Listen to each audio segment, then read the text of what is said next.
So, you want to know why I have trouble trusting people? Well, a while back, I had a neighbor who was struggling with alcoholism. He had a striking resemblance to my brother back when he was still battling his addiction. I felt compelled to offer him some assistance. Though my buddies tried to caution me, it was like talking to someone who wasn't listening. Eventually, it evolved into me sitting with him 3 times a week, anticipating when he would need medical help for his withdrawal. I really believed that I was behaving responsibly, that is, until one evening when he wouldn't quit groping me.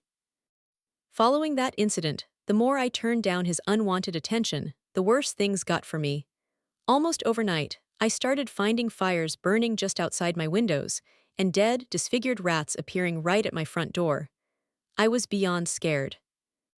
The authorities were alerted each and every time something happened, and a cop friend recommended that I install security cameras, which I did.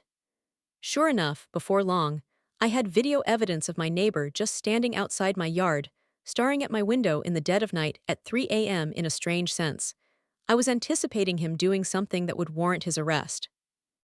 And then, about a couple of weeks later, he finally crossed the line.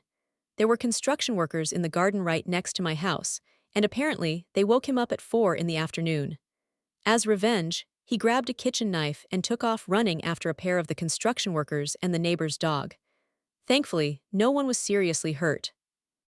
The police showed up to search this guy's apartment, and my buddy on the force told me the neighbor had been pretending to have a drinking problem the whole time.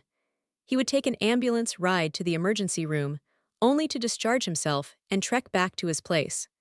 The thought of that almost made me throw up. I felt like such an idiot. Sadly, I can't tell you that's where it ended, because it wasn't over. He had to go and publish my picture, where I live, and my phone number on a website for trafficking people. The last thing I heard, they caught him and he's serving some time in jail. Thankfully, I now have a protective order to ensure my safety. Even so, I still get the unsettling feeling of being watched from time to time.